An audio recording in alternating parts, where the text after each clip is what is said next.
So, there I was, elbow deep in a bin of discounted scarves at Maribel's, my workplace and practically my second home, when I first heard his voice.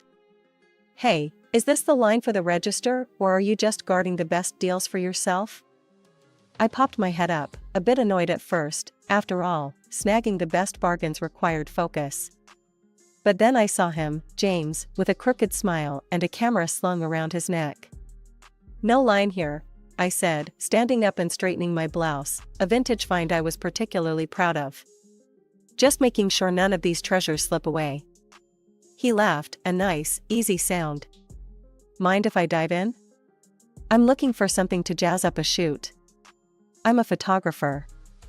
"I could tell by the camera," I said, and we both laughed. It was a straightforward conversation, nothing fancy, but it clicked right away. James had an eye for style, which I guessed came with his job. As we talked, he mentioned he was at Maribel's to pick out accessories for a fashion show shoot. I told him about my knack for putting together killer outfits from sale items and leftovers. We chatted more about fashion, photography, and our favorite spots in the city to find hidden gems. Before we knew it, an hour had passed and we were still rifling through the bins together. "You know, you should come to the fashion show this weekend," James suggested. "See what I do with these scarves you helped me pick." I hesitated for a moment. I wasn't used to getting invites to shows, usually just cleaning up after them at the store. But something about James's straightforward manner made me want to say yes. "All right, I'll come. It'll be nice to see the scarves in action instead of folded up in a bin." "Great," he said, his eyes lighting up. "It's a date then." "Well, not a date, unless you want it to be." We exchanged numbers and went our separate ways, but not before he bought a ridiculously flamboyant scarf that I had jokingly suggested. The rest of my day at Maribel's flew by. I couldn't stop thinking about how natural it felt to talk to James. It wasn't just his looks, though. Okay, he was pretty cute. It was the way he seemed genuinely interested in what I had to say. And in a world where fashion could be all about the price tag, his appreciation for my budget-savvy skills felt refreshing. The weekend couldn't come fast enough. I found myself looking forward to seeing James again and curious about the fashion show. True to his word, James met me outside the venue, his camera in hand, ready to capture the event. The show was fantastic, the models looked stunning, and the scarves we'd picked out added just the right pop of color. Afterward, James and I headed to a cozy cafe nearby to talk more over coffee. Sitting across from him, I felt a connection that was hard to ignore. We talked about everything, from our favorite bands to our shared passion for thrift shopping. James laughed at my tales of epic sale conquests. "You really have an eye for this," he said, stirring his coffee. "Ever thought of doing it professionally?" "Every day of my life," I admitted. "But it's tough to break into styling full-time without the right connections." Things moved quickly after that. Before I knew it, James was introducing me to his family. His parents were warm and welcoming, which eased my nerves a bit. His mom, Linda, hugged me right away, and his dad, Mark, was all smiles as we sat down for dinner at their place. "You have a lovely home," I complimented, genuinely impressed by the cozy decor. "Thank you, dear," Linda replied. "We try to make it welcoming." Dinner was going smoothly until Claire, James's younger sister, walked in. She was the complete opposite of the warm reception I'd received so far. Dressed to the nines, she eyed my outfit, a chic ensemble I'd snagged at a fraction of the cost, and smirked. "So, you're the girl James can't stop talking about," Claire said, her voice dripping with a mix of curiosity and disdain. "I guess I am," I responded, trying to keep the atmosphere light. Our conversation was interrupted by Mark's compliment about my outfit. "You look wonderful tonight, Elise. James tells us you're quite the bargain hunter." Proudly, I said. "Thank you. Yes, I love finding good deals. Makes fashion more fun when it's like a treasure hunt." Linda nodded in approval, but Claire just rolled her eyes. I couldn't stand wearing something so economical. I prefer the finer things in life, not leftovers from a clearance bin. Mark frowned slightly at his daughter's rudeness. Claire, you could learn a thing or two about saving from Elise here. Oh, please, Claire scoffed. I'm not about to pinch pennies and miss out on the best. Life's too short for secondhand silk. The table went quiet. I felt my cheeks burn with embarrassment. James, meanwhile, just gave Claire a weak smile and didn't say a word. It stung that he didn't stand up for me. After dinner, as we were leaving, I couldn't hold back any longer. James, why didn't you say anything? Your sister was outright rude. He sighed, a look of discomfort crossing his face. Look, Elise, I know Claire can be a bit much, but she's my sister. I have to stick by her, you know? But sticking by doesn't mean you let her walk all over me, or anyone, for that matter, I countered, frustrated. James ran his hands through his hair. It's complicated. We've always been close, and I don't want to stir up drama. Let's just ignore her comments, okay? I nodded, not quite satisfied but willing to let it go for the moment. However, deep down, I knew this was something we'd have to address sooner or later. If things were going to move forward with James, he needed to know that I wasn't just going to roll over and take that kind of treatment, not from Claire or anyone else. Things with Claire went from bad to worse after that dinner.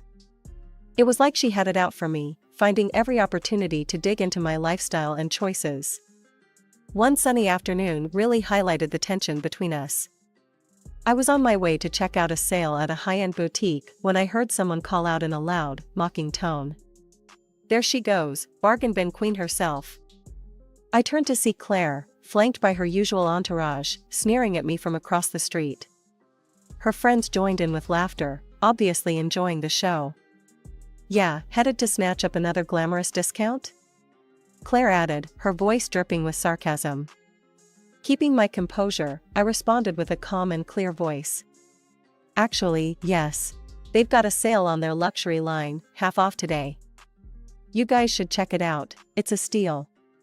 To my surprise, Claire's friends paused, exchanging looks. One of them, a tall girl with sharp features, seemed genuinely interested. Really? Half off? That sounds like a great deal actually. Yeah, let's go see, another chimed in, and just like that, the group crossed the street towards me, leaving a fuming Claire behind. She huffed and stomped her foot, clearly not used to being ignored.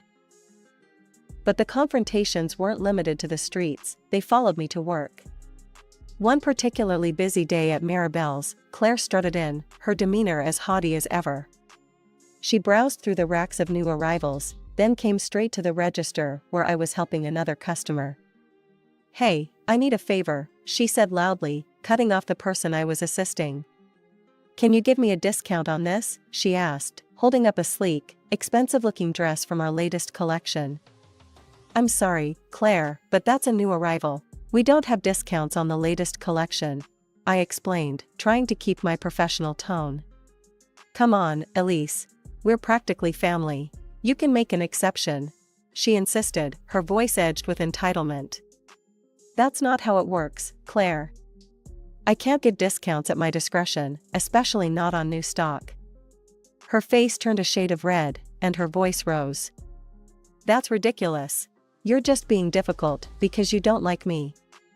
I'm going to talk to James about this. Feel free to do so, but our store policy won't change, I replied firmly, handing her back the dress. She threw the dress onto the counter and stormed out, muttering about how unhelpful I was and how she'd make sure her brother knew about my poor attitude. True to her word, James called me that evening, his tone frustrated. Elise, my sister came home really upset today. Why wouldn't you help her out?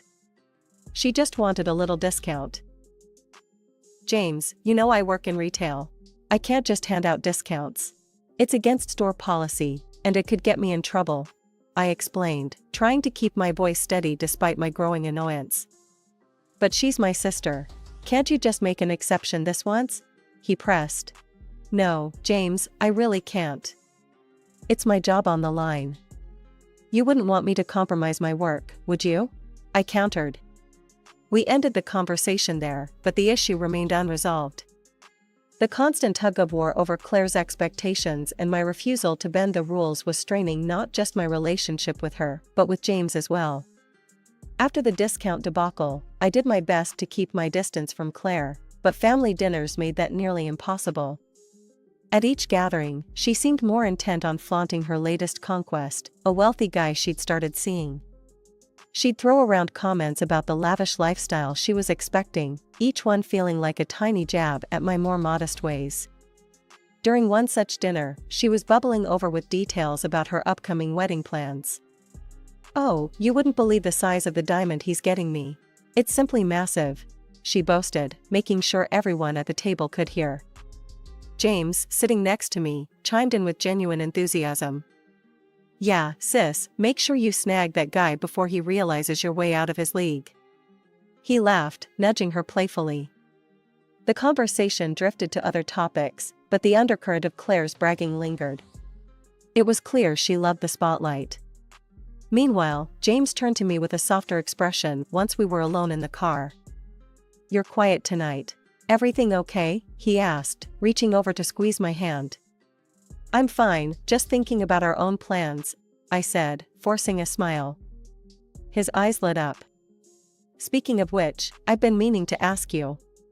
He trailed off, and I felt my heart skip a beat as he pulled a small box from his jacket pocket. "Elise, will you marry me?" he said, opening the box to reveal a beautiful, simple ring that was perfectly my style. Tears sprang to my eyes, not just from the joy of the moment, but also from relief. "Yes, James, of course, I will." We spent the next few months deep in wedding planning. I threw myself into every detail, designing the style of the celebration with a keen eye. I ordered a special wedding dress with a large bow, something unique and stunning.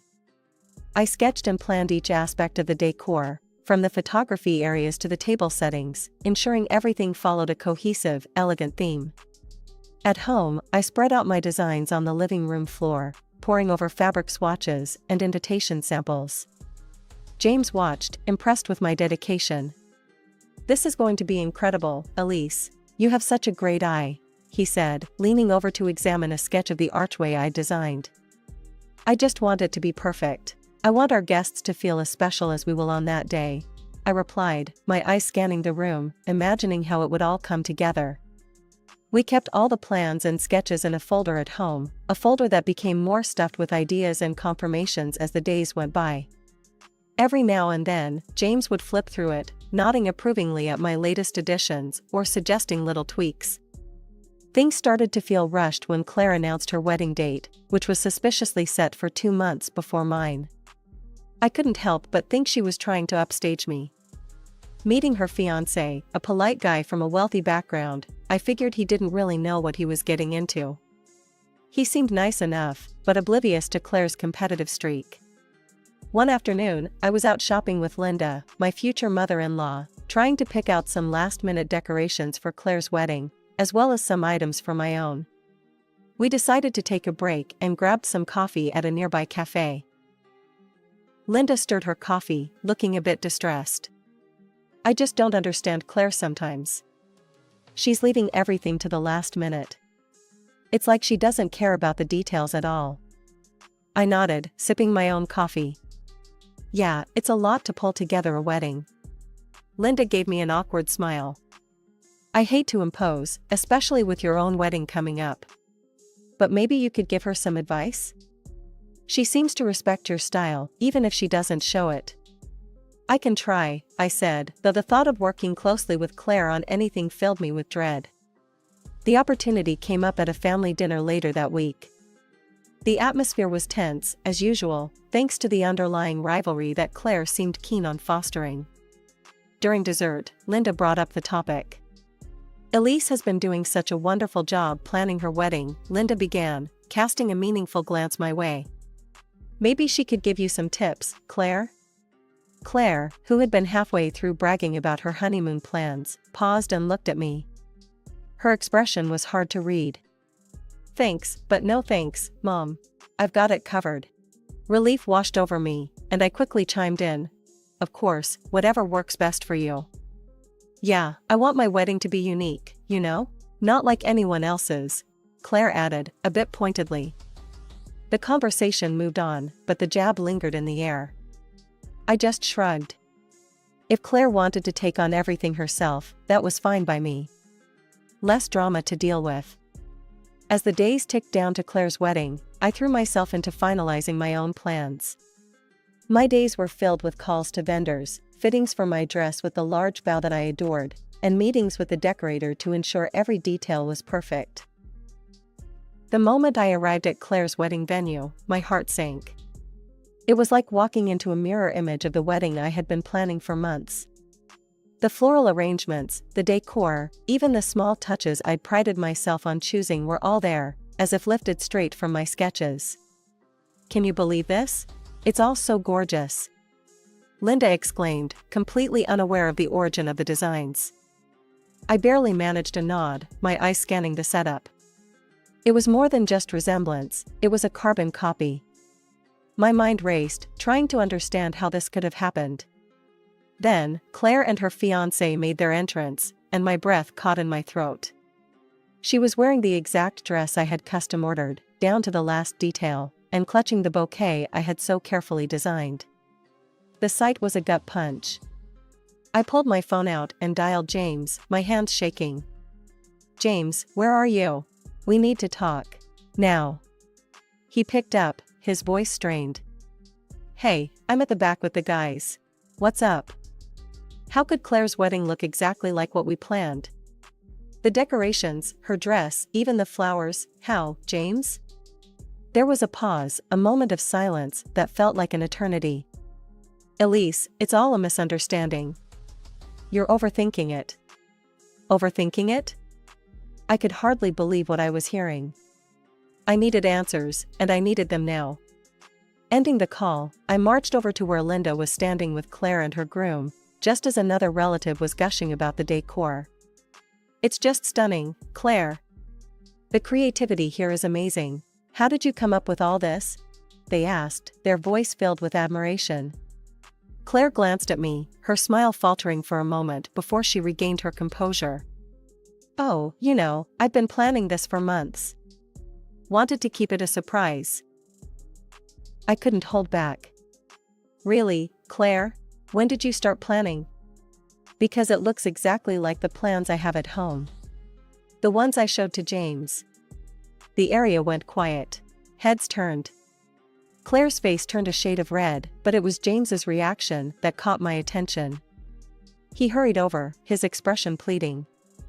Elise, let's not do this here. It's her big day, he whispered, trying to lead me away by the elbow. Ignoring his attempts, I pressed on. No, James. I want to know why our wedding, has been replicated here today. Linda, looking between us, finally spoke up. What's going on? Elise, are you saying these are your ideas? Yes, I said firmly. Every single one of them. And the dress. That's my dress, the one I chose for our wedding. The crowd murmured, and Claire's husband looked between us, confusion written all over his face. James finally spoke, his voice calm but cold. Elise, the wedding is months away. I thought it wouldn't matter. Claire liked the ideas, and it saved money. The guests watched, some with open curiosity, others with discomfort. Linda looked devastated, her hands covering her mouth. I stood there, the weight of the betrayal sinking in. Not just Claire's, but James's, the man I was supposed to marry, who had so casually handed over my dreams to appease his sister. James, how could you think it's okay to give my wedding dress to your sister? I demanded, my voice sharp enough that it drew more eyes toward us. It's just a dress, Elise, he replied, his tone dismissive, which only fueled my anger. You can wear it again, and no one will remember by the time we have our wedding. It's not a disposable item. My shock at his response was palpable. Not disposable? That's not the point, James. It's about respect, about the promises we made to each other. How could you disrespect me like this, for her? I gestured toward Claire, who stood a few feet away, a smug smile playing on her lips. Seeing my distress, she couldn't resist gloating. I just wanted to look beautiful today, and I did. Thanks for the dress, by the way. It's nice to know I'll wear it before you do, makes it extra special, doesn't it? Her words were like a slap in the face. The crowd murmured, some in shock, others unsure of where to look. I'm not doing this, James.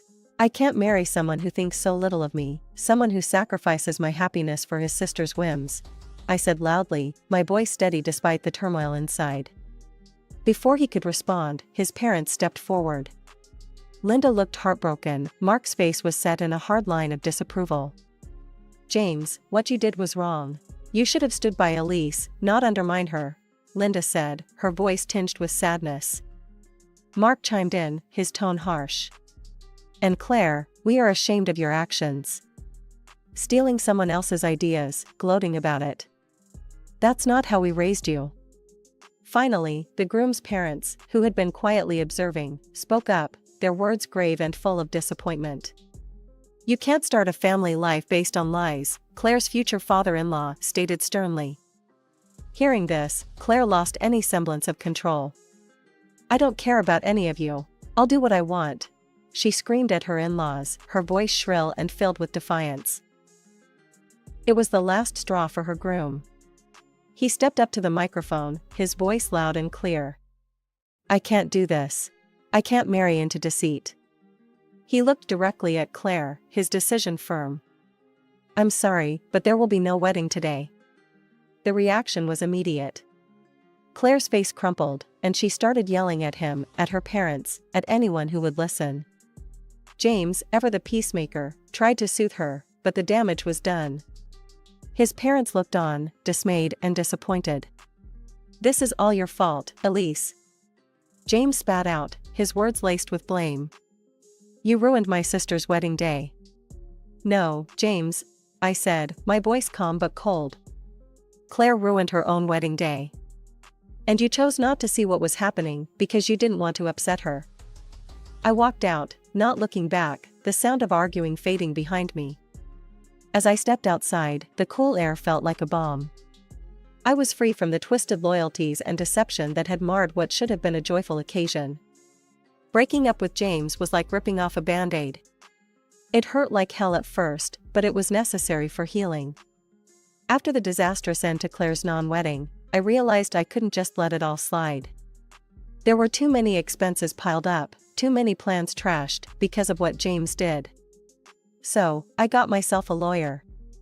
The day of the hearing, the courtroom was tense. The judge called the session to order, and my lawyer laid out the case, presenting receipts, contracts, and testimony from various vendors. But the turning point came when Linda, surprisingly, agreed to testify. Her presence gave me a jolt of confidence. Linda, can you tell the court about the events leading up to the wedding that didn't happen? My lawyer asked. Yes, Linda started, her voice steady but filled with regret. My son gave his sister the wedding dress and decorations that were meant for Elise's wedding. It was done without Elise's consent. I was very disappointed. And in your opinion, did this action directly affect Elise's decision to cancel the wedding? The lawyer continued. It did.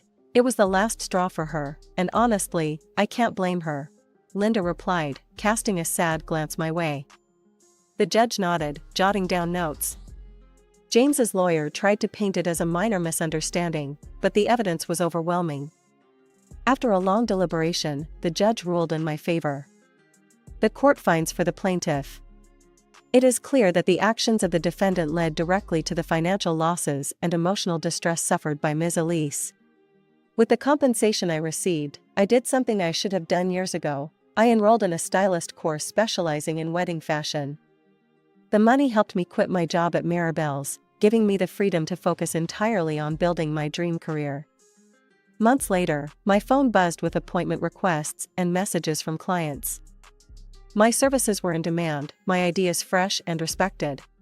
One afternoon, while arranging some portfolios, my phone rang. It was Linda. Elise, I just wanted to say. I just wish things could have been different, you know, with James and everything.